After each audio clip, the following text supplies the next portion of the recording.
Hello Tiffen, alias Tips, et du coup, bienvenue dans le podcast. Je suis vraiment super contente de t'interviewer aujourd'hui et j'ai trop hâte de discuter notamment d'Alunia. On aura l'occasion d'aborder tout ça pendant l'interview.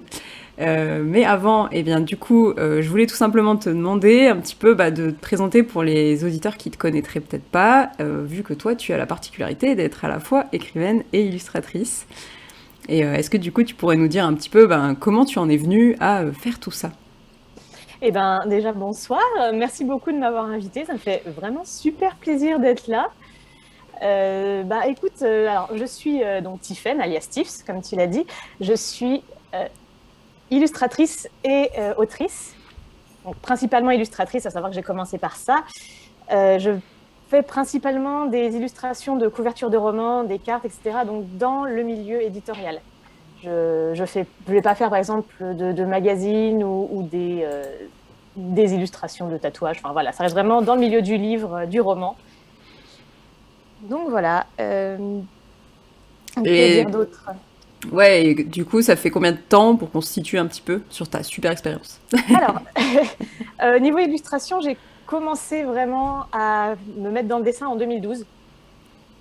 J'ai été diplômée de mon école en 2011, mais bon, c'était une école de graphisme publicitaire, donc ça collait avec la partie graphisme qui me permet de faire des maquettes, etc., mais pas du tout avec la partie illustration, qui était en fait celle qui me plaisait vachement plus. Donc j'ai laissé tomber la publicité en disant, voilà, je vais dessiner, tant pis. Donc en fait, Après, excuse-moi, je t'ai coupé, mais du coup, t'es en gros autodidacte finalement sur l'illustration. Ton école t'a pas spécialement aiguillé là-dessus. oui, non, je suis principalement autodidacte, à savoir que dans mon école, j'ai appris les bases. Donc on a fait du croquis, la nature morte, on a vite fait appris la gouache et l'aquarelle. Mais ça reste très basique. On a vraiment appris tout ce qui était Photoshop, tout ce qui était digital, voilà. Ah oui. Après, quand je suis partie de mon école et qu'en fait, je me suis rendu compte que j'avais un peu appris à dessiner, mais pas des masses, je me suis dit, bon, qu'est-ce que je vais faire de tout ça, sachant que je ne veux pas faire de pub? J'ai ouvert une page Facebook. C'était la seule idée que j'avais. Je voulais vraiment pas faire de pub, donc j'ai essayé de me réorienter dans 2, 3 trucs. J'ai essayé de faire des saisons en tant que serveuse, en tant que barmaid. J'ai été animatrice dans des camps de vacances pour étrangers qui venaient apprendre le français en Suisse. Enfin, j'ai fait pas mal de choses, vraiment, tout en continuant d'apprendre à dessiner de mon côté. Et c'est comme ça, en fait, en ayant ma page Facebook à côté où je partageais tous mes dessins en disant hey, regardez, c'est vachement joli. Enfin, si vous le dites, peut-être, peut-être pas, je ne sais pas. Mais moi, je suis super contente d'avoir réussi à apprendre ça avec Photoshop toute seule. Et c'est comme ça que de fil en aiguille, en fait, des gens ont commencé à me contacter en disant voilà, je vais publier un roman et mon éditeur cherche une illustratrice pour sa couverture et j'aime beaucoup ce que tu fais. Donc, est-ce que tu serais d'accord? Ben, oui. Ça Donc a en fait, commencé ça a un comme ça. peu, ouais voilà, ça a commencé comme ça finalement. C'était ta page Facebook et un Ouais. jour, c'est un éditeur qui est tombé dessus. C'est ça. Alors, c'est la page Waouh, c'est Facebook. fou. Et même avant ça, c'était encore, c'est encore plus impressionnant dans le sens où j'ai commencé grâce à Skyblog. Ah yes. Voilà, à savoir que, alors avant vraiment de faire mes études, j'avais donc des skyblogs sur lesquels je publiais mes histoires, dont Alunia d'ailleurs. Donc je publiais mes histoires là-bas, il y avait une grosse communauté de gens qui écrivaient et on était un peu, j'allais dire en marge, mais oui, si quand même un petit peu. On se cachait tous un petit peu pour écrire, puis on publiait entre nous et c'était vachement sympa de se retrouver. Et en fait, c'est grâce à cette communauté-là que voilà, j'ai déjà osé ouvrir ma page Facebook parce que je trouvais ça extrêmement narcissique à l'époque. C'était en 2008-2009 que j'ai commencé. Enfin, voilà, c'était vraiment le tout début Effectivement. de Facebook. Je trouvais ça extrêmement narcissique. Je me suis dit, non, mais quand même, je vais pas ouvrir une page Facebook pour poster mes dessins. Ça va, la mégalo, non, c'est bon. Et je l'ai quand même fait. Et en fait, c'est les gens de là-bas qui écrivaient qui ont commencé à se faire éditer, qui me connaissaient donc à la fois de mes écrits et de mes dessins. C'est par ce réseau-là en fait que ça a commencé vraiment. Donc c'est assez incroyable comme Mais histoire. oui, c'est fou, je trouve, parce qu'effectivement, ouais, c'est grâce à un peu cette communauté-là et du coup que t'as pu. Ah ouais, j'avais pas saisi ça. Ah ben, j'en parle pas beaucoup. J'ai pas spécialement d'endroit où en parler en fait. Mais Eh c'est ben, vrai que écoute, oui, bah du coup, feel tada. free. Yes. Merci. Non mais je trouve ça hyper intéressant. De toute façon, on va y revenir. Mais ouais, en plus sur le côté vraiment couverture de roman. Donc c'est d'ailleurs la question que j'avais en tête là. C'est du coup, créer une couverture de roman. Tu peux nous dire comment ça se passe? Aujourd'hui, qui est-ce qui te contacte finalement? Est-ce que c'est les éditeurs directement? Et comment tu procèdes? Alors, bon, ça se passe bien. Yes. Voilà, déjà, pour commencer, ça se passe très bien. Ce qui se passe, c'est que j'ai un formulaire de contact sur mon site, avec mon site qui sert de portfolio. Les gens viennent et m'envoient des messages en me disant, ben voilà, alors en général, c'est plutôt les éditeurs qui me contactent, sauf quand c'est les auto-édités, les auteurs indépendants qui me contactent pour leur couverture. Ce qui se passe, c'est que d'abord, ils me demandent si j'ai de la place dans mon planning pour telle date ou non, le type de bouquin et s'ils ont quelque chose en tête. Donc à partir de là, moi, je vais faire un devis, discuter un peu avec eux de leur couverture, de leurs idées, si c'est viable, si moi déjà ça m'intéresse, ça ne m'intéresse pas toujours, si ça rentre ensuite dans mon planning, si voilà, il y a plusieurs paramètres qui font que je vais déjà accepter ou non de faire un devis. Si j'ai besoin d'argent aussi, ça compte. Voilà. Après, s'il l'accepte, donc il y a plusieurs étapes. La première, c'est que je vais fournir des croquis. À partir de l'idée qu'ils m'ont donnée, soit ça sera un croquis parce qu'ils savent ce qu'ils veulent, soit ça sera 2, 3 ou 5. Ça dépend vraiment de ce dont on a discuté. À partir de là, ensuite, ils vont choisir une piste qu'on va soit retravailler en mélangeant avec les autres croquis parce qu'il y avait des détails qui leur plaisaient ou pas, soit partir directement sur le croquis tel qu'il est, comme ça. Après ça, ce qui se passe, c'est que je fais ce que j'appelle le brouillon des couleurs. Donc, je reprends le croquis tel quel et je pose vraiment les couleurs très... voilà, c'est un brouillon. On appelle ça un rough. On aime bien l'anglais dans la com. Donc, je fais comme ça. Et une fois que c'est validé, je vais faire l'illustration finale, en fait. Et à chaque fois que je passe une étape différente, j'envoie l'aperçu soit à l'éditeur, soit à l'auteur, soit des fois aux deux. Il y a des éditeurs qui aiment bien inclure l'auteur dans le processus de création, ce qui est plutôt cool. J'ai le retour des deux et on modifie, etc., jusqu'à ce que ça leur plaise. Et une fois que c'est bon, je leur envoie la version finale et eux en font ce qu'ils veulent sur leurs réseaux sociaux, même en communication imprimée. Voilà. Ah yes. Parce qu'effectivement, ouais, du coup, les premiers croquis... alors j'imagine que c'est à la main, etc. Et qu'à un moment tu passes sous Photoshop et que là ça devient numérique. Alors non, c'était comme ça au début, ouais. Mais je fais vraiment tout sur ordinateur maintenant. Ah ouais.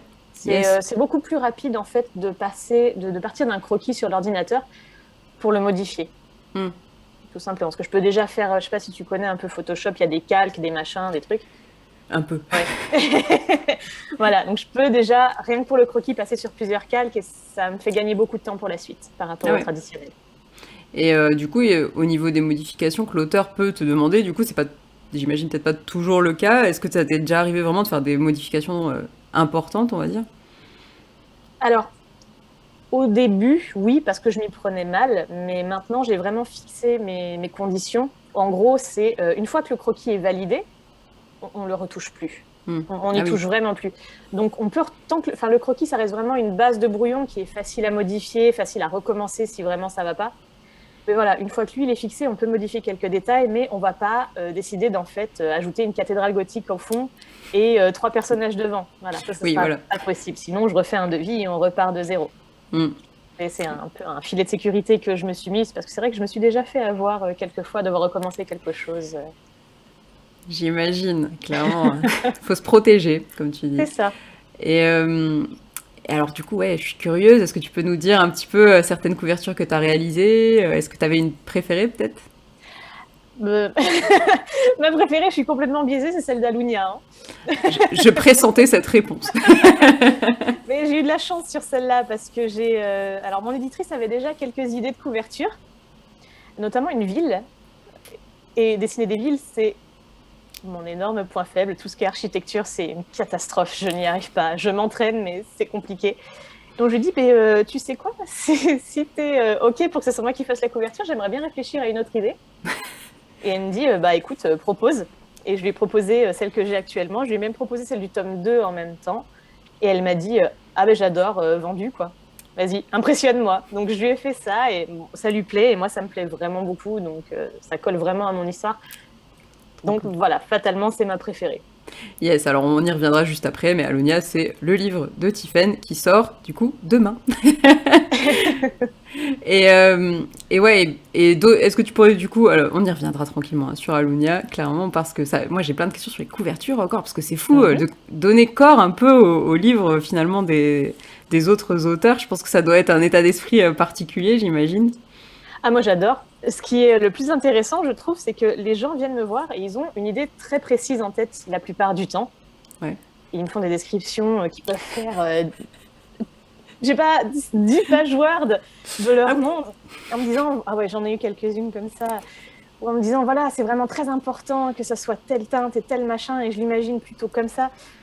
Et je me dis, mais je n'y arriverai jamais, cette personne est trop exigeante. Et ce qui est vachement sympa, quand on est écrivain, c'est qu'on visualise, mais pas totalement, parce que ça reste à l'écrit. Donc en fait, alors je sais pas si c'est une facilité parce que j'écris en même temps que je dessine, je ne sais pas. Mais j'ai l'impression, en tout cas, de réussir à vraiment tirer ce que les gens ont en tête. Et je pense qu'il y a ce côté, il y a le fait, en fait, quand on écrit, on visualise pas totalement. C'est qu'on sait que voilà, un personnage, il va être brun aux yeux verts avec une mâchoire plutôt carrée. Mais on n'a pas sa tête comme si on avait vu une photo, à moins qu'on se base vraiment sur une photo pour créer ce personnage. On ne l'a pas. Donc ça laisse quand même un champ d'action assez large pour coller à ce que veut la personne. Et ça arrive plus souvent que les gens me disent « Ah, c'est exactement ce que j'avais en tête !» à quelques détails près, plutôt que « Ah non, mais c'est pas du tout ce que j'imaginais !» Donc il y a quelque chose... ça les remotive aussi. J'ai pas mal de gens qui me contactent en cours d'écriture ou qui vont attaquer les corrections et qui me disent « Voilà, j'ai besoin d'un coup de fouet, donc j'aimerais bien lancer ma couverture maintenant, si c'est possible, et voir ce que ça donne. » Et en général, ça les rebooste bien, donc c'est sympa. C'est hyper intéressant, ouais, parce qu'en fait, j'aime bien ce que tu dis dans le sens où effectivement tu captes un peu l'essence finalement du truc, quoi, ce qui fait que la personne t'a dit ça, etc. Enfin, c'est un peu entre l'écriture et l'illustration, ouais, comme tu le dis. C'est ça, puis c'est quelque chose que j'ai appris, je pense, à faire pendant mes études de com. Parce qu'en fait, on a appris la symbolique de certaines couleurs, de certaines compositions, de machin. On a quand même appris des choses pour que, alors, le client qu'on va prendre pour un imbécile, pour rester sympa, il faut vite réussir à lui faire capter des trucs. Et je pense que j'ai gardé un petit peu cet apprentissage-là de mes études et que j'arrive à réinvestir justement dans la couverture pour capter ce qui va intéresser les gens, ce qui va intéresser la personne que j'ai en face de moi et comment vraiment répondre à ses attentes du mieux possible. Je pense que c'est quelque chose qui me vient vraiment de ces études-là, pour le coup.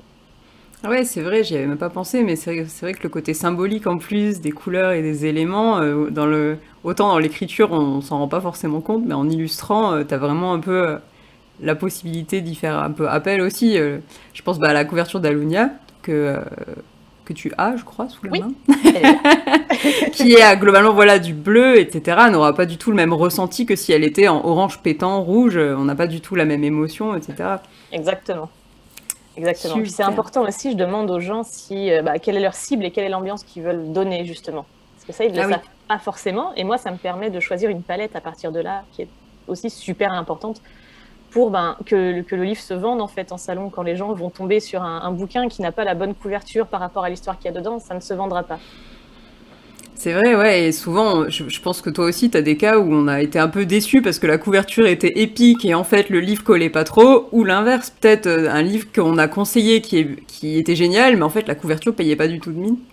Oui, ça arrive très souvent. Hein. Le nombre de livres que j'ai achetés au coup de cœur parce que les couvertures étaient sublimes et je l'ai lu, j'ai pas tenu 100 pages parce que ça suivait pas, ou c'était pas du tout la bonne cible. Il y a des livres qui ont été vendus comme des livres de science-fiction et qui en fait, il y a un décor de science-fiction, mais c'est du thriller, par exemple.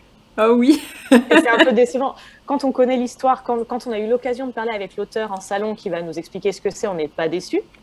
Mais quand on va chercher ce livre en librairie, et que le libraire ne l'a pas forcément lu parce qu'il y a une tonne de livres qui sortent et que voilà, il ne le sait pas forcément, c'est vendu comme un truc de science-fiction et on est là, voilà. Ouais, effectivement. Ah, c'est hyper intéressant. J'ai plein de questions qui me viennent. Vas-y. Mais bon, on va essayer de rester sur... Donc déjà, je reste un petit peu sur les couvertures, mais j'ai plein de questions sur l'illustration. Mais globalement, sur les couvertures, du coup, est-ce qu'il y a des règles? Alors, enfin, c'est pas forcément ça, mais est-ce que t'as peut-être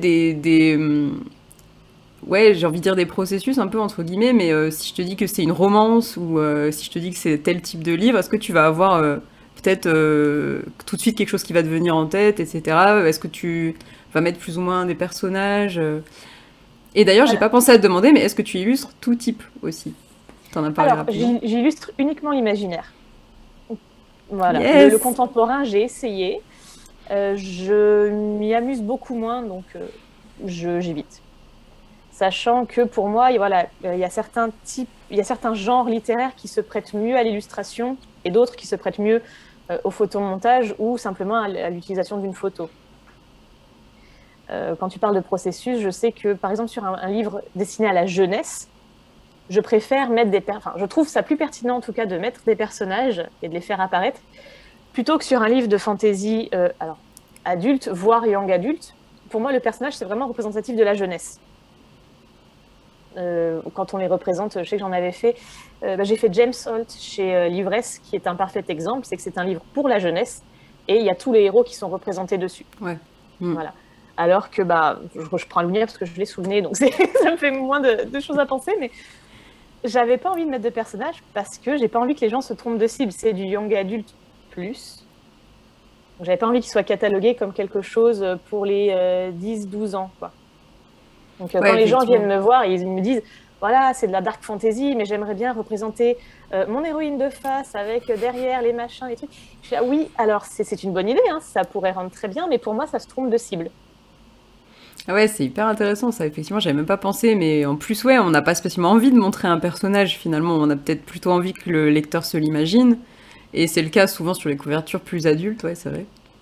Ouais, après, ça dépend, enfin, je pense que alors, les éditeurs savent très bien, ils connaissent le marché, comment ça se passe. Par contre, pour les auteurs indépendants, c'est un peu plus compliqué parce je pense qu'ils piochent en fait dans ce qu'ils voient autour d'eux, les couvertures qui leur plaisent, mais qui n'ont pas forcément de lien avec leur livre. Soit c'est pas le même genre, soit c'est pas le même public, soit ils ont ce livre en tête depuis des années, donc ils ont une idée de couverture qui a évolué, mais qui est similaire à ce qu'ils connaissaient avant, enfin ce qu'ils voulaient avant. Et c'est vrai que des fois, j'essaie de les réorienter un petit peu en disant, voilà, pour moi, ça serait peut-être plus intéressant et plus vendeur de faire ça, enlever ces éléments-là. Et bon, après, ils m'écoutent ou pas, et ça rend, voilà. C'est eux qui ont le dernier mot, de toute façon. Yes. Alors, moi, j'ai une question. C'est, quel roman, ou un de tes romans peut-être préférés, pour lequel tu adorerais faire la couverture, si tu avais la possibilité? Question difficile, hein. Ah, question très difficile. Alors, il y a 2 romans vraiment que j'ai adorés, que je peux citer parmi mes préférés. Le premier, c'est... alors, ça fait partie de la saga d'Un palais d'épines et de roses, qui est publié chez La Martinière Jeunesse. C'est le tome 2, en anglais, parce que je l'ai lu en anglais, j'ai pas le titre en français. On le mettra dans les notes du podcast, au pire. Ça doit être Un palais de colère et de brume, je crois que c'est celui-là. D'accord. Et le deuxième, c'est Midnight City, de Rosanny Liano, qui est donc une autrice indépendante. Je sais pas si tu connais.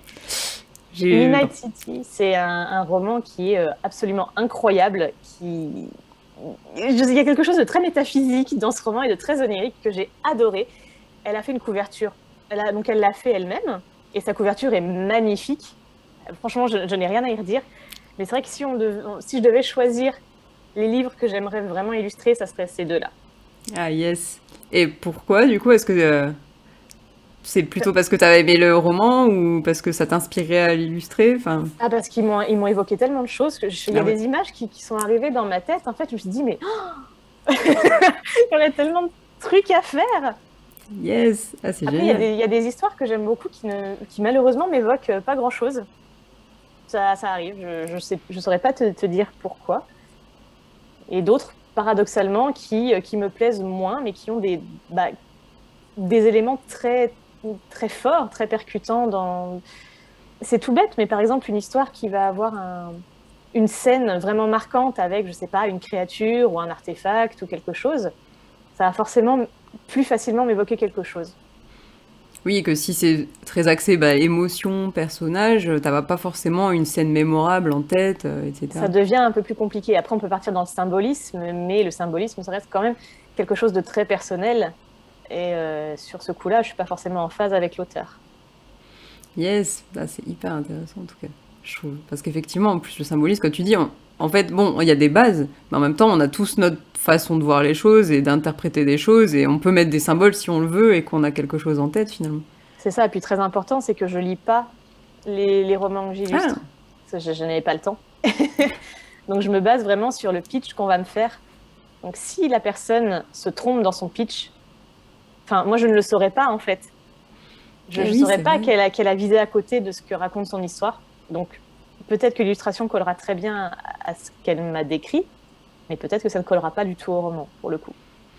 Oui, c'est vrai, c'est aussi d'où l'intérêt que la personne te pitch les bonnes choses, j'ai envie de dire, ce qu'elle a envie de faire ressortir. C'est ça, c'est pour ça que je leur demande les deux, de quoi parle le roman et ce qu'ils ont envie d'évoquer sur la couverture.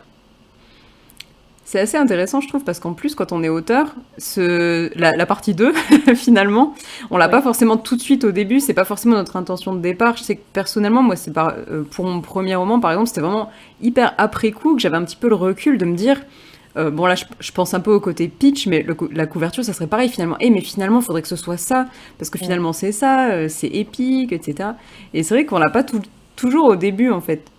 C'est pour ça que c'est vachement... Enfin, malheureusement, c'est vachement pratique d'avoir un éditeur ou un bêta-lecteur, quand on est auteur indé, qui permet de donner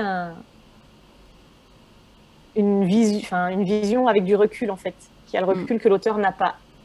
Et les auteurs n'écoutent pas toujours ces trucs-là. Bon, après, ça arrive quand même assez rarement de se tromper, je pense. Au bout d'un moment, on le connaît, son roman, quand on a bossé des années dessus. C'est ça. C'est plus pendant la phase de création où là, par contre, notre vision, elle est peut-être pas encore complète. Il nous manque encore peut-être des choses. De toute façon, pendant le premier jet, je pense que la vision n'est pas complète tant qu'on n'a pas... C'est clair. Même tant qu'on n'a pas corrigé. Je suis d'accord avec toi. Et parce qu'en fait, j'y pense aussi parce que tu as parlé d'auteurs qui contactaient un peu avant la fin ou pendant l'écriture ou pendant la correction. Comment ça arrive souvent? Parce que ça fait un peu bizarre. Ça arrive de temps en temps. Ouais. C'est soit des gens qui veulent s'y prendre beaucoup en avance. Ouh là là, je parle plus français. Qui veulent s'y prendre très en avance parce que ils ont peur du prix, ils veulent savoir combien ça va coûter. Soit c'est des gens qui préparent une campagne Ulule mais qui veulent avoir les fonds avant ou qui ont besoin, voilà, comme je te disais tout à l'heure, de se donner un coup de fouet, de retrouver un peu de motivation. Donc en général, ils savent quand même ce qu'ils veulent. Et après, il y a peut-être potentiellement des retouches à faire par la suite. Mais je peux pas forcément... je peux pas dire aux auteurs qu'il leur manque encore un certain recul parce que je ne le sais pas. Ça se trouve, ils l'ont déjà, ça se trouve, ils ne l'ont pas. Je sais pas. Donc, si on arrive à se mettre d'accord sur quelque chose, on part là-dessus. Et puis, s'il y a un tome 2 et qu'il s'est rendu compte que le tome 1 ne collait pas, on apprend ensemble, en fait. Voilà.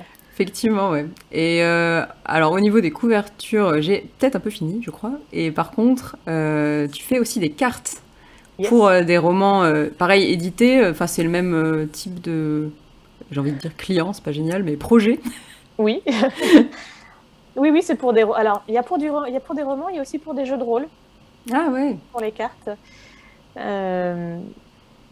C'est principalement ces deux trucs-là. C'est génial, je trouve. Du coup, là, tu dois représenter l'univers. Enfin, comment ça se passe? Alors, les gens m'envoient en général un modèle. Ouais, où ils l'ont fait à la main. Voilà, même si, de toute façon, je peux pas partir de rien. Ils vont pas me faire lire le roman en disant « Alors voilà, à l'ouest de machin, il y a telle ville. » Donc, ce que je demande aux gens dans ces cas-là, c'est de me faire un modèle, même grossier.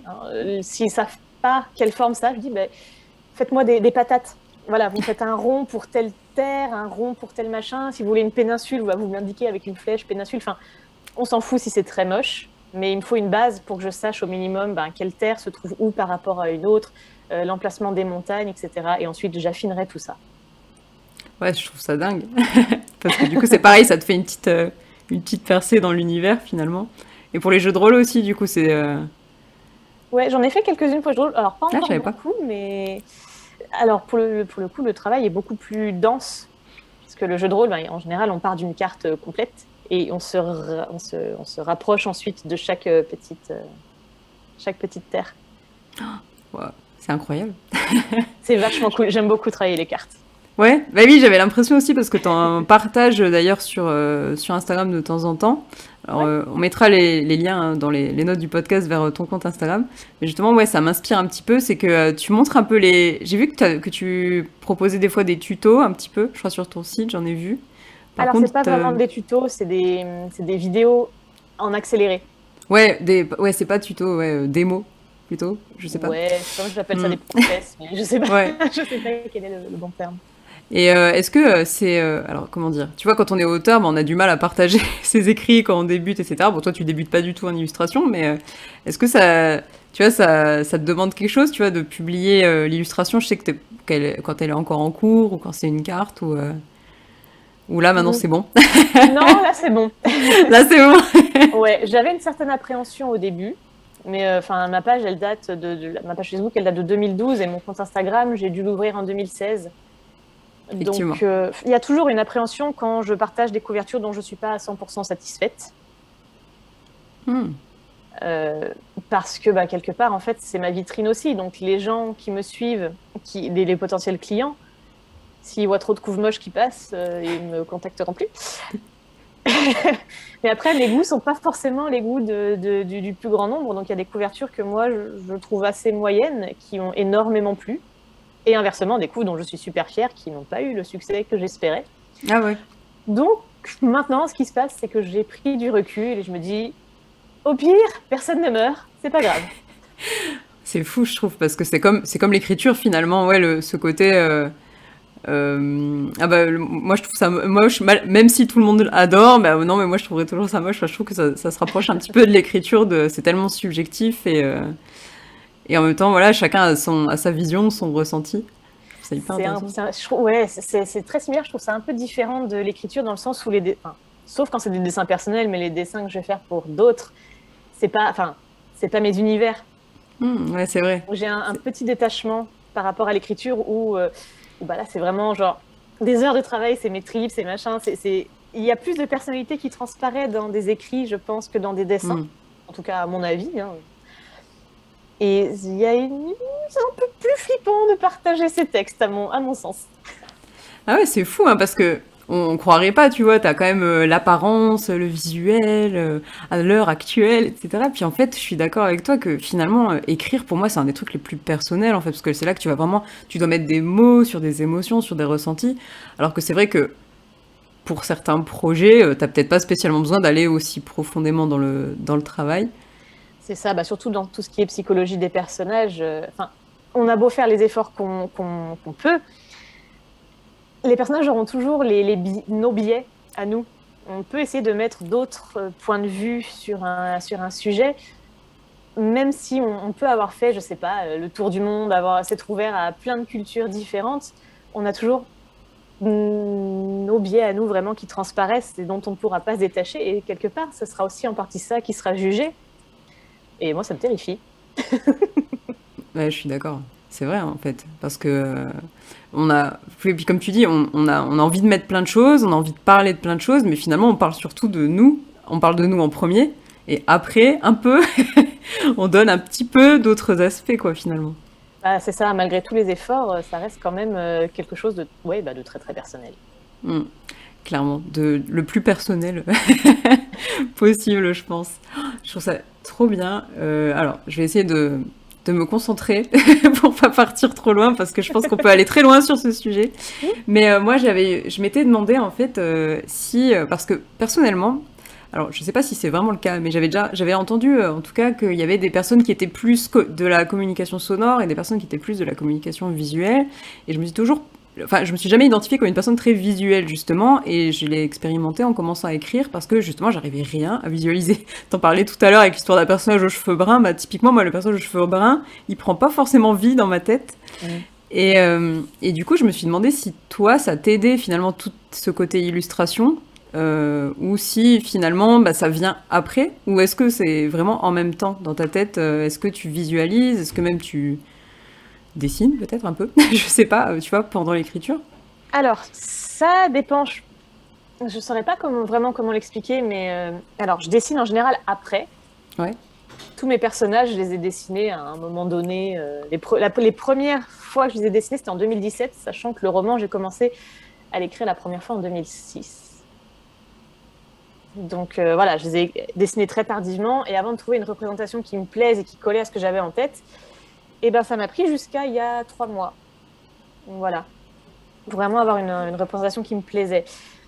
Par contre, pour tout ce qui est lieu, etc., il paraît, alors je ne sais pas, c'est les gens qui me lisent qui me disent en fait, on sent que tu dessines et que tu es illustratrice parce que tes descriptions sont très visuelles et on s'imagine très très bien les villes, notamment les paysages, voilà, les couleurs. Enfin, apparemment, je parle beaucoup en couleurs et en palette et en trucs, je ne sais pas, peut-être.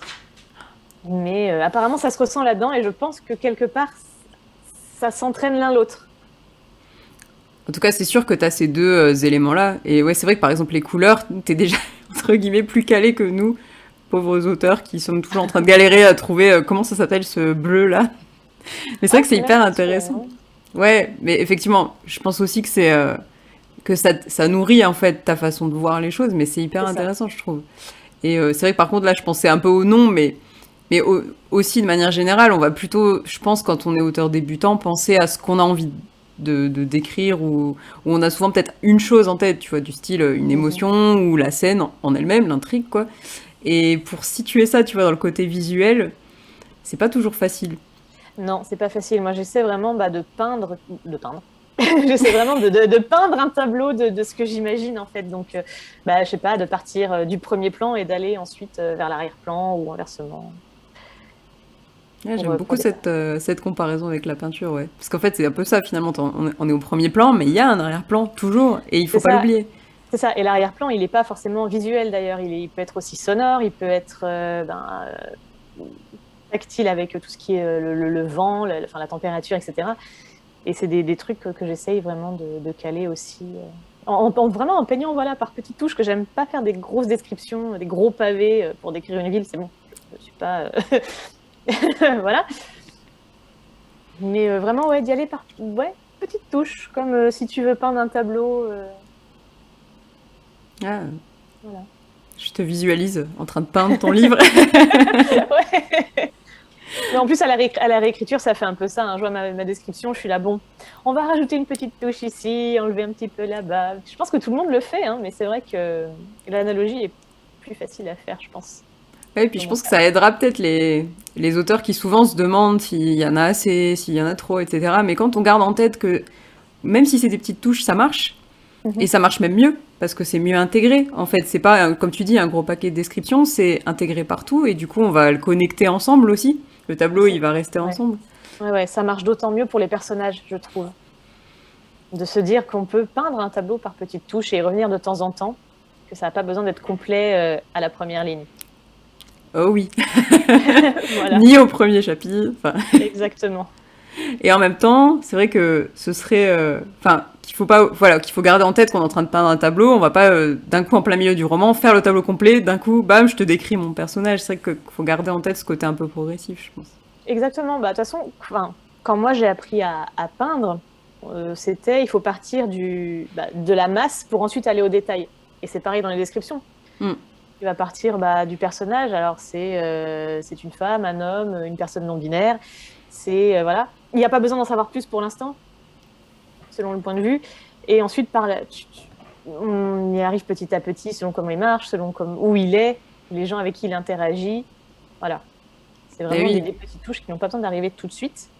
Et garder, je pense, l'idée de la peinture en tête, ça aide. Enfin, moi, je sais que ça m'aide beaucoup quand je décris des personnages, que je galère un petit peu pour ça. Ça m'aide beaucoup de garder cette idée de peinture où on va aller au détail petit à petit en s'attardant ailleurs sur d'autres trucs entre-temps. Ouais, et puis en plus, ces détails-là, parfois, plus ils sont connectés avec le reste, mieux c'est. Et tu vas pas citer un détail juste comme ça parce que tu as envie que le personnage il ait, je sais pas, un tatouage quelque part. Le tatouage, ça va vouloir dire quelque chose, ça va expliquer qui il est, ça sera connecté au moment et tout. Donc j'aime beaucoup cette image de la peinture, je la ressortirai. Je me demandais au quotidien comment ça se passe, parce que tu écris, tu es illustratrice, mais tu écris aussi à côté. C'est quoi le rythme? Le rythme. Si rythme il y a. Alors, il y a rythme, mais il y a rythme avec un S. Ah oui. C'est-à-dire que, alors, j'écris très lentement. J'essaie de me garder des sessions vraiment d'écriture, mais alors, soit ça va se passer le soir après 22h, parce que je suis un oiseau de nuit, donc je me couche tard et je me lève tard et je commence à travailler tard, donc voilà, ça se décale. Donc soit ça va être comme ça, voilà, le soir, soit en période notamment du NaNoWriMo, il arrive que je passe des journées entières juste à essayer d'écrire. Voilà, je me dis, bon, je me prends plus de jours de congé que d'habitude et je vais me mettre sur un livre parce que j'ai envie d'avancer à ces moments-là. C'est très compliqué, je pense, enfin pour moi en tout cas, de mêler à la fois l'écriture et l'illustration, les deux avec un côté professionnel. Parce qu'avant, l'écriture restait un loisir. Bon, maintenant que j'ai publié un bouquin, pour moi, ça passe du côté pro, en fait, à partir du moment où je gagne de l'argent avec, voilà. C'est assez compliqué à équilibrer. Ouais, je comprends bien, parce que moi, c'est un peu le même genre, avec des gros guillemets, mais vu que moi, j'accompagne des auteurs, j'ai aussi un petit peu leur livre dans la tête, leur univers dans la tête, donc je peux pas écrire et travailler sur leur roman ou juste réfléchir à ce que je vais leur dire, etc. Et du coup, alors, personnellement, moi, je fais semaine A et semaine B. Tu vois, pour la semaine A, je suis plus sur l'écriture et centrée sur mon projet, et semaine B, je m'ouvre au projet des autres, tu vois, parce que sinon, je suis d'accord avec toi, ça marche pas très très bien, en fait, on a un petit peu les choses qui se mélangent, quoi. Oui, et puis comme tu disais, dans la tête, c'est vrai que tu gardes en tête les projets des autres personnes, et il te faut du temps pour te replonger dans tes trucs à toi, dans ton univers, dans tout ce qui est ton esthétique, tout ce que tu as travaillé, en fait. C'est pas bête, hein, l'histoire de la semaine A, semaine B. Je m'y pencherai. Tu me diras si ça fonctionne. Mais ouais, en plus, je me dis, et encore, parce que moi, c'est de l'accompagnement, donc j'ai pas tous les éléments, alors que toi, tu dois vraiment te faire un tableau en tête, enfin, en tout cas, quelque chose de, on va dire, de complet, même si c'est pas... Oui, après, voilà, comme je disais, je lis pas les livres des auteurs, donc j'ai déjà ça de moins en tête, et je les aide pas non plus à écrire.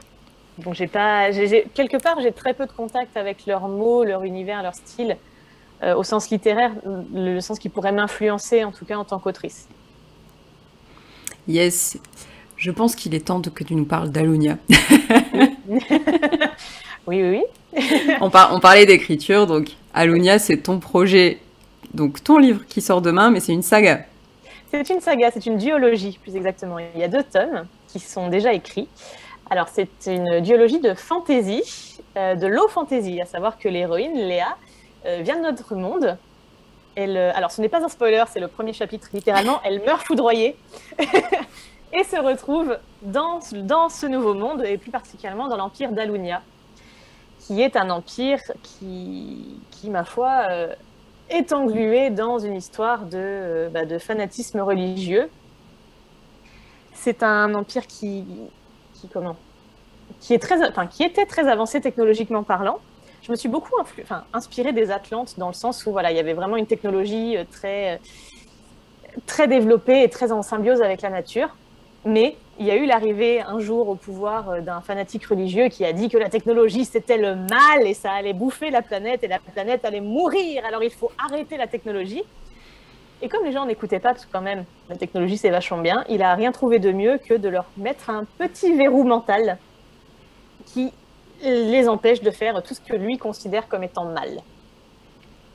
Voilà. Et il se base, pour créer ce verrou mental, il se base sur... alors, il y a quelque chose de très différent avec notre monde, c'est les flux d'énergie. C'est quelque chose qui... Ma sœur l'a comparé à la force, elle a totalement raison. Ah oui. Voilà. C'est quelque chose qui relie tous les êtres vivants entre eux et qui circule dans un courant infini, que certaines personnes peuvent influencer et manipuler comme elles le souhaitent, en étant... si elles y sont déjà sensibles elles-mêmes et en étant correctement guidées. Voilà. Donc en se basant là-dessus, le grand oracle a réussi à imposer ce verrou mental sur la population qui est maintenant plus ou moins à son service, en tout cas qui est complètement d'accord avec ce qu'il fait et ce qu'il dit. Ouais, opprimé même. Voilà, complètement. Mais ils s'en rendent pas compte, ils sont très contents. Ah bah oui. Voilà, ils sont très contents. Mais Léa débarque là-dedans en étant une étrangère, en étant morte. Et il se trouve que les gens comme elle, le grand oracle, les recherchent parce qu'ils font partie d'une... plus ou moins une légende urbaine, on les appelle les égarés. Donc les égarés, c'est quelque chose qui perturbe l'équilibre. Et donc il faut les récupérer. Voilà, Léa arrive là-dedans et doit s'adapter, échapper à tous les gens qui veulent la récupérer, ce qui équivaut à l'ensemble de la population, du coup. Tu le vends très bien, je suis à fond. C'est vrai? Ah bah tant mieux, parce que je crois que c'est la première fois que je pitch mon roman, donc je suis là, alors attends, ne pas se perdre, ne pas se perdre. Ah non, je suis complètement dedans. Très bien. Donc voilà, alors qu'elle essaie de leur échapper, elle se fait recueillir par un groupe de rebelles qui sont des gens qui ont réussi à s'affranchir de ce verrou mental et qui œuvrent à leur échelle pour enlever ce verrou mental et changer les choses, mais d'une autre manière. Et en fait, ils tombent sur elle, ils font « Bon, elle est là, on va pas la laisser, mais on veut pas la récupérer, qu'est-ce qu'on fait ?» Bon, on va la récupérer quand même. Et c'est dans cette super ambiance que commence donc Alunia. Franchement, ça donne envie, clairement. Puis je trouve qu'il y a plein de thématiques. J'avais déjà vu ça un petit peu en regardant un petit peu ce que tu faisais, mais ouais, je trouve que du coup, ça touche à toutes les thématiques que, en tout cas, personnellement, j'aime bien, justement, sur ce côté un peu du contrôle mental, de la liberté, etc. Enfin, je sais pas si tu as d'autres thématiques en tête qui seraient pas apparues dans ta présentation. Alors, en thématique principale, il y a l'écologie. Et oui, en plus. Voilà. Le fait que comment gérer ses ressources et comment faire en sorte de changer les choses sans être un gros tyran, mais faire en sorte que ça puisse marcher quand même.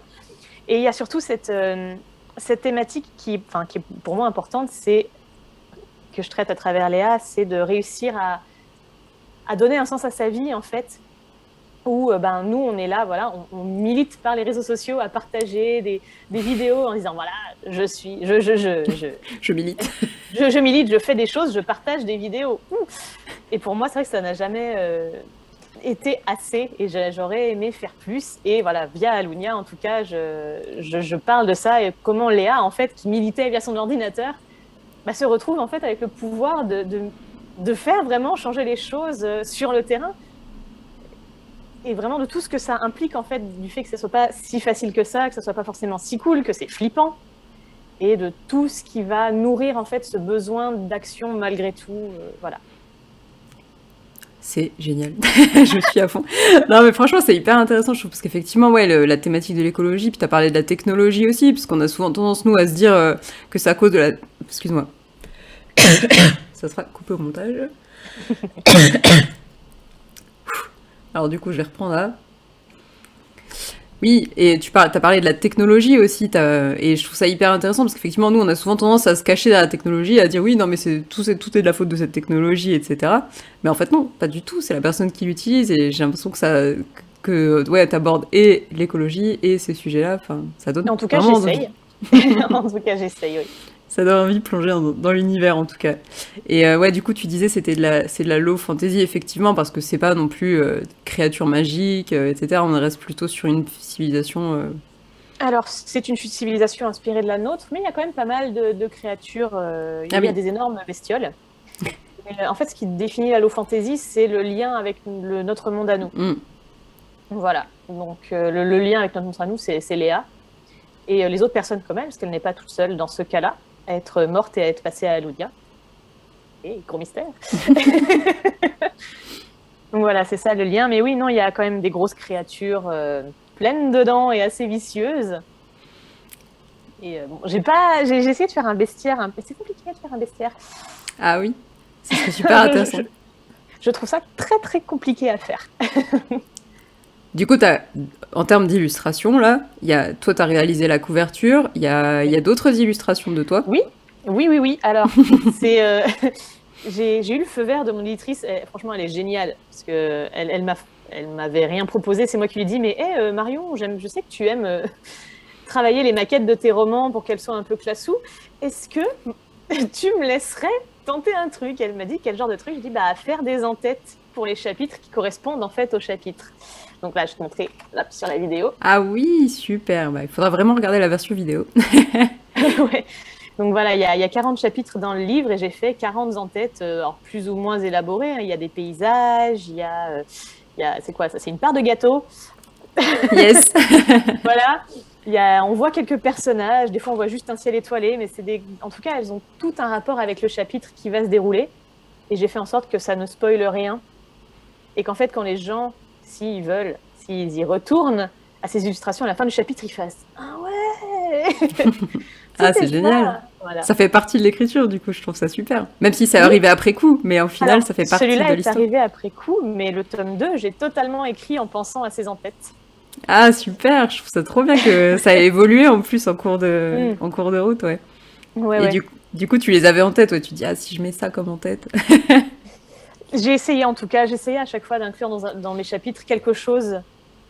S'il y avait rien qui ressortait au cours de l'écriture, je suis là, ah non, je saurais pas quoi mettre en tête, il faut que je mette quelque chose. Alors soit je vais décrire un peu plus, je sais pas, si ça se passe de nuit, je vais me débrouiller pour bien préciser que c'est la nuit, comme ça je peux mettre des lunes. Ou si, je sais pas, si c'est dans un camp, bah, je vais parler du feu de camp, histoire de dessiner un feu de camp. Juste même des petits détails quand il n'y a pas quelque chose de grandiose qui est décrit, que ça m'aide en fait. Par la suite, ça représente quand même pas mal de boulot. Et si j'ai pas d'idée, c'est compliqué. Ah, mais ouais, du coup, là, il y a eu même l'illustration un peu avant, finalement, certaines phases d'écriture, quoi. Ouais, La boucle est bouclée. c'est ça. Et du coup, est-ce que tu peux nous dire vite quelques mots sur comment ça s'est passé? Parce que là, Alunia, du coup, qui sera publié demain, donc le tome 1, c'est chez la maison d'édition Plume Blanche. C'est ça, si sous l'édition Plume Blanche, oui. Et comment tu as choisi, peut-être, cette maison? Ou comment ça s'est passé? Alors, en fait, c'est très bête, mais donc Alunia, je l'écris depuis très longtemps. Enfin, c'est un projet que je porte depuis super longtemps, donc depuis 2006. Et je voulais pas le confier à n'importe quel éditeur. Vraiment, je pense que c'est le cas pour tout le monde, hein, mais le fait que je travaille dans le milieu de l'édition, je fais des salons, j'ai pas mal de contacts. Il y a des maisons d'édition dont je connais la réputation, qui n'est pas la même en interne qu'en externe. Et vraiment, j'étais là, mais enfin, ça commençait à devenir très dur pour moi de trouver une maison d'édition qui soit fiable, fiable ou accessible. Hein, parce que c'est mon premier roman aussi, donc voilà, je vais pas aller taper, je sais pas, chez Scrimeo ou Gallimard en disant salut, c'est mon premier roman, je vous veux vous. Voilà, il fallait trouver un éditeur qui soit accessible et surtout qui correspondait à mon bouquin. Et je voyais les éditions Plume Blanche, je travaille pour eux, je crois que j'ai commencé avec eux en 2015. Ah ouais. 16, ça fait un moment, enfin, que je bosse pour eux, je fais des couvertures de temps en temps. Et j'ai fait des salons avec eux et je trouvais l'éditrice vraiment très pro. Alors, c'est normal, ça devrait être la norme, hein, mais tous ne le sont pas. Et elle, je la trouvais vraiment très pro. Et en m'intéressant de plus près au boulot de cette maison d'édition, je voyais que il y avait certains de ces bouquins qui partaient en audio sur Audible ou dans d'autres trucs, des livres qui partaient à l'étranger, qui sortaient en poche. Et pour une maison de cette taille-là, en fait, c'est largement plus que la plupart. Et je me disais, ok, je sais que mon livre, si j'arrive à le mettre là-bas, il sera déjà bien traité, il aura une durée de vie qui sera, ma foi, honorable, et avec un peu de chance, peut-être je pourrais faire la couverture. Donc voilà, c'est là-dessus que j'ai contacté l'éditrice cette fois en tant qu'autrice en disant, voilà, alors je contacte cette fois avec un bouquin. Et elle a accepté, et franchement, heureusement, parce que je n'avais aucun autre nom en tête, en tout cas.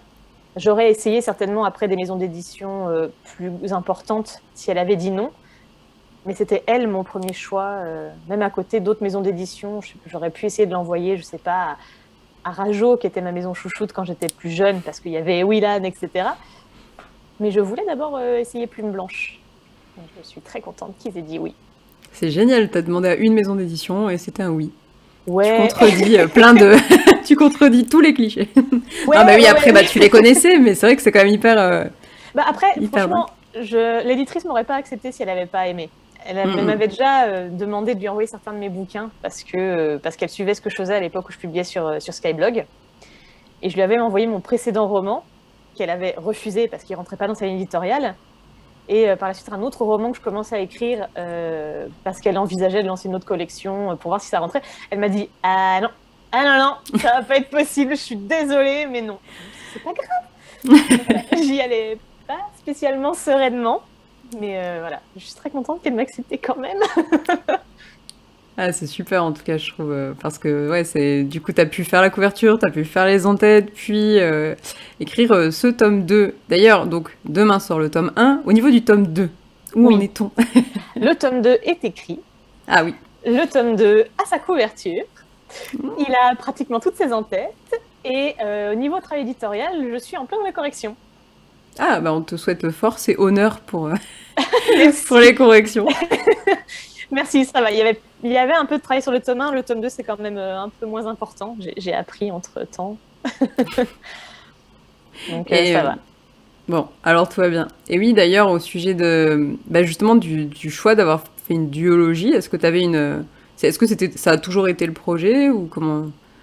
Non, en fait, quand j'ai commencé à écrire Allunia la toute première fois, donc en 2006, j'avais 17 ans, 16-17 ans, un truc comme ça. Donc, je n'avais aucune idée de comment écrire un roman.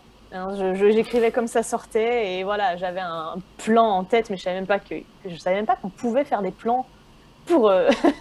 C'était vraiment voilà, j'y allais à l'aveugle complètement. Donc pour moi, Allunia, ça a toujours été un peu flou si c'était un tome unique, une duologie, une trilogie, et il a fallu en fait choisir au moment où je l'ai soumis aux éditions Plume Blanche. Ah oui. Qu'est-ce que ça allait être? Donc j'avais le tome 1 qui était écrit, et là vraiment je me suis penchée sur le tome 2 pour faire un plan. J'avais entre-temps appris à écrire de manière un peu plus sérieuse, donc à me poser avec ou sans plan, mais au moins savoir où j'allais, un minimum. Et voilà, j'ai dit, je pense que ce sera une duologie. Et mon éditrice m'a dit, tu penses ou t'es sûre? J'ai dit, est-ce que c'est important? Eh bien oui, parce que si tu me dis que c'est une trilogie, j'attendrai ton tome 3. Si tu me dis que c'est une duologie et qu'en fait c'est une trilogie, il n'y aura pas de tome 3. Ah. Donc voilà, je me suis arrêtée sur 2 en disant que l'histoire rentrerait là-dedans. Et effectivement, elle est rentrée et c'est un énorme coup de chance. C'était pas sûr? Oui et non. Moi, je voulais pas faire une trilogie parce que je trouve ça très dur de reprendre une suite. Les trilogies, pour moi, les tomes 2 sont toujours un peu en dessous. Sauf dans le cas d'un palais d'épines et de roses. Le tome 2 est incroyable. Mais sinon, pour moi, dans les trilogies, le tome 2, voilà, il y a un creux, c'est normal. C'est le tome de transition entre celui où tu installes l'univers et celui où tu conclus l'intrigue. Je voulais pas tomber là-dedans. Surtout pour un premier roman où c'est encore plus compliqué, je pense. Donc je me suis dit, duologie, ça va le faire. Et par rapport à ce que j'avais en tête, ça collait. J'aurais pu, je pense, le tirer sur 3 tomes. Mais pour moi, il est parfait en 2. Donc voilà. C'est hyper intéressant ce que tu dis, parce qu'effectivement, je trouve qu'on a souvent cette image de la trilogie, parce que c'est de la fantaisie, on a un gros univers, on a envie de faire raconter plein de trucs. Et je sais que moi aussi, je suis passée par cette case-là, et pour mon premier roman, à la base, dans ma tête, c'était une trilogie, etc. On se prépare déjà des trucs, et en fait, non, pas du tout. Moi, c'est passé à 2/1, parce que finalement, je me suis dit, est-il vraiment utile d'écrire le tome 2? Et je trouve ça intéressant de se poser en tout cas ces questions-là, et que toi tu aies pu te les poser en fait très tôt, parce que ça cadre aussi les choses, c'est-à-dire que en vrai finalement comment dire, ton point de départ, c'était cette histoire-là, et elle peut tenir, là elle tient sur 2 tomes, elle aurait peut-être même pu tenir sur 1 si c'était un gros pavé, tu vois. Oui. Et je trouve ça intéressant en fait, parce que on a souvent l'impression, on a souvent envie de se dire ça sera un super long livre, etc. Mais au final, notre intention de base, c'est pas forcément d'écrire une trilogie. Une trilogie, c'est quand même très, très, très, très particulier et très, très long. Mm-hmm. Et là, j'ai encore pas parlé des éditeurs pour qui une trilogie, c'est plus difficile à publier quand l'auteur débute. C'est ça. De toute façon, c'est ce que mon éditrice me disait. Elle se sentait aussi plus à l'aise sur une duologie pour un premier roman. Donc, et puis après, il y a ce côté en fantasy, c'est vrai, où la trilogie était la norme pendant très longtemps. Je parle même pas des livres à 10, 11 tomes, etc. Mais c'est vrai que quand j'ai l'impression de le voir aussi beaucoup, avant, je faisais partie d'une association qui s'appelait Génération Écriture, qui était dédiée aux jeunes auteurs, justement. Et il y en avait beaucoup qui arrivaient voilà, en disant j'ai un projet fantasy, il va faire 11 tomes. Et tu en es où? Eh ben, j'ai écrit le tome 1. Oui. Et tu sais ce que tu vas écrire sur les autres? Oui, peut-être, un petit peu. Et je trouve ça quelque part un peu terrible de se dire, comme c'est de la fantaisie, il faut qu'il y ait beaucoup de tomes parce que c'est comme ça que ça se fait. Et qu'un one-shot ou une duologie, ça n'ira pas parce que c'est pas assez et du coup, ça devient de la fantaisie, je sais pas, peut-être de moindre qualité. Alors que c'est pas vrai, ça dépend vraiment de l'angle qu'on prend quand on écrit, de ce qu'on a à raconter. Il n'y a pas besoin de faire quelque chose d'épique en 36 000 tomes pour raconter une histoire. C'est clair, et même si, comme tu dis, même si c'est de la fantaisie avec un univers ultra riche, etc. Bon, là, j'ai des livres en tête qui sont des one-shots. Malheureusement, ils me viennent pas là tout de suite, mais et un one-shot, ça suffit en fait pour parler d'un univers super captivant. C'est un livre, on a le temps d'être plongé dedans. Effectivement, on va pas visiter tout d'un coup, mais on va voir certains aspects, quoi. Et je trouve ça hyper dommage finalement, ouais, comme tu dis, que certains auteurs, moi aussi, certains qui me contactent, qui sont sur un 8 tomes, etc. Je dis, mais 8 quand même. Bon, c'est quand même un peu courageux, quoi. Es-tu sûr que dans 4 tomes, tu auras toujours autant envie de faire ça? Tu n'auras pas envie de faire autre chose, peut-être, je sais pas. Mais je pense que ce qui pousse... Pardon, je suis désolée, je t'ai coupé. Vas-y, non, t'inquiète pas. Je pense que ce qui pousse les gens vraiment en fantasy à vouloir partir sur autant de tomes, c'est d'avoir le temps de bien parler de tout leur univers et de tout ce qu'ils ont construit autour. Aux éditions Plume Blanche, il y a une duologie comme ça de fantasy que moi j'ai beaucoup aimé qui s'appelle Semblable. C'est un truc dont j'ai fait la couverture. Et c'est pareil, il y a un univers qui est immense et qui a l'air très riche, mais l'autrice a décidé de se caler en fait sur l'histoire d'une personne. Et on a un aperçu de cet univers, on n'y rentre pas spécialement dans les détails, mais ça suffit. Après, c'est une question de goût. Je pense qu'il y a des gens à qui il manquera forcément le calendrier exact pour savoir si mercredi a été remplacé par Glamanche ou ce genre de choses. Mais voilà, il faut savoir vraiment ce qu'on veut raconter et dans quel cadre, dans quelle limite c'est pertinent. C'est clair, et puis raconter le destin d'une seule personne avec la caméra à l'intérieur de sa tête, ça n'empêche pas de décrire un univers fabuleux. Hein. Harry Potter et le Seigneur des Anneaux, c'est raconté au travers de pas tant de personnages que ça, et pourtant on voit des milliers de choses, même dès le tome 1. Et on voit la richesse de l'univers, parce que comme tu dis, les gens ont envie de parler de toute la richesse de leur univers, mais en fait quand on écrit, on peut le montrer de plein de manières, la richesse de cet univers. C'est ça. On peut le montrer dans les dialogues, dans les noms, dans les traditions, dans tout un système en fait qu'on peut construire, et même en un tome, il y a des livres où on se souvient super bien de l'univers parce que c'était génial, quoi. C'est ça. Il y a notamment, c'est Pierre Bottero, c'est ma référence. Oui. Bon, les Willan et les Elana, c'est différent, c'est des trilogies, mais notamment il y a les âmes croisées qui mettent en place un univers absolument démentiel en un tome. Et plus récemment, ils ont sorti Les Aigles de Vichanlour. C'est une petite novella qui était sortie, je crois que c'était dans Livre Hebdo à l'époque, et ils en ont fait un petit roman. Et il y a 5 chapitres, c'est extrêmement court.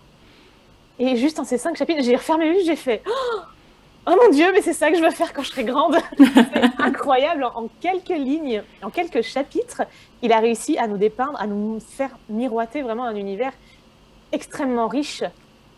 Et bon, on aurait aimé en avoir plus, parce que voilà, mais quelque part, le livre se suffit à lui-même, et il y a 5 chapitres. Ou pas, un petit peu plus, mais pas beaucoup, quoi. Incroyable, je savais pas. Mais en tout cas, je suis complètement d'accord avec toi. Et bon à savoir, effectivement, je suis une grande fan de Pierre Bottero aussi. Mais écoute, franchement, trop cool d'aborder un peu aussi ce côté-là. Je pense que ça va aider aussi, je pense, pas mal de monde. Parce que clairement, c'est vraiment quelque chose qu'on me dit très très régulièrement. Donc, trop cool parce qu'effectivement, et puis une duologie, ça t'a pas empêché toi de t'éclater sur le projet, ça t'a pas empêché de sortir Alunia. Non, c'est clair, ça m'a pas empêché, et je trouve qu'on gagne en rythme. Bah oui, du coup, ça se resserre. On est obligé ouais. Donc, pour moi, c'est tout bénef. Le rythme, c'est quelque chose que je trouve, je sais pas toi, mais extrêmement compliqué à gérer. Même en faisant des plans, je m'essaye là vraiment à faire des gros plans d'architecte, parce que je suis à moitié, je suis quelque part entre les deux, mais voilà, j'essaye les plans. Même en ayant des plans, en disant, voilà, le rythme va tenir, c'est très, très compliqué à gérer. le feeling suffit. Enfin, pour moi, le feeling ne me suffit pas. Les bêta-lecteurs n'ont pas tous le même avis. Et vraiment, faire moins de tomes pour raconter la même chose, ça permet de resserrer. C'est un peu la même chose qu'on voit dans les conseils d'écriture, où on dit que ton premier jet, quand tu le corriges, tu dois en enlever plus ou moins 20%. Mais en fait, ça, c'est un travail, du coup, en duologie que moi, j'ai fait en passant de 3 tomes à 2. De 3 tomes potentiels vraiment à 2. Tu fais le tri, en fait. Et garder un peu ça en tête, effectivement, même sans le faire vraiment, mais ça nous force à regarder un petit peu et à se dire, est-ce que vraiment je le laisserai dans la version finale, quoi. Non ? J'ai un doute. Bon, bah, si t'as un doute, c'est qu'il y a peut-être... Voilà, c'est que tu peux probablement l'enlever. C'est ça, c'est exactement ça. Yes. Bah écoute, Tiffaine, je pense qu'on a bien parlé. Est-ce que au niveau d'Alunia, t'as quelque chose à nous rajouter, vu qu'il sort demain? Quelque chose à rajouter? Non, pas spécialement. Pas spécialement. On va découvrir ça, en tout cas. On va découvrir ton univers. J'espère qu'il plaira. Là, pour l'instant, t'as déjà une lectrice, et je pense que, à mon avis, il y en aura quelques autres, parce que franchement, ça a donné envie de le découvrir. Puis en plus, je trouve que le fait, voilà, que le fait que tu l'aies illustré également... et la couverture et l'intérieur, ça donne vraiment envie de vivre cette expérience, en fait. Oui, bah, c'est vrai que ça fait un peu un bonus. Hein. C'est comme si... c'est quelque part, c'est plus ou moins du transmédia moins. J'ai pas pu y ajouter de musique, mais il y a quand même une playlist qui est donnée au début du bouquin. Ah, génial! Et on veut vraiment... D'ailleurs, je l'ai mise sur Spotify et sur Deezer si les gens veulent un peu augmenter leur expérience encore plus. 4D. Ouais. Il manque plus que les odeurs et ça sera bon. Super, bah de toute façon, je mettrai bien les liens dans les notes du podcast et tout, et aussi pour trouver cette fameuse playlist, parce que ça m'intrigue beaucoup. et effectivement, je trouve ça génial, parce que c'est, ouais, comme tu dis, transmédia, quoi. C'est encore une nouvelle façon, parce que finalement, bah, c'est une histoire, mais elle est dans cette certaine dimension-là, quoi. Ouais. Tu prolonges l'expérience. J'essaye. Le fait d'avoir commencé sur Internet a aidé beaucoup à commencer là-dessus, en fait, parce que sur Skyblog ou même sur Wattpad, on peut joindre des vidéos, en fait. Donc, je mettais les vidéos des musiques. Et ça m'a un peu manqué en passant sur le livre, en disant il va falloir que je laisse ça de côté. Donc, on cherche d'autres manières. Et bon, bah, les playlists, voilà, et les dessins, etc. Super, bah, en tout cas, on a hâte de découvrir Alunia. Merci beaucoup, Tiffaine, pour cet échange. C'était vraiment hyper intéressant sur plein d'aspects. Et je pense que ça va être hyper intéressant pour les personnes qui écoutent. Bah, merci à toi. Ça m'a fait extrêmement plaisir d'être là ce soir. Carrément. On a un sourire comme ça, hein, si vous êtes en train d'écouter le podcast et que vous ne voyez pas. Plein de sujets. Et puis, bah, voilà, on donne rendez-vous aux auditeurs demain pour découvrir Alunia. Yes.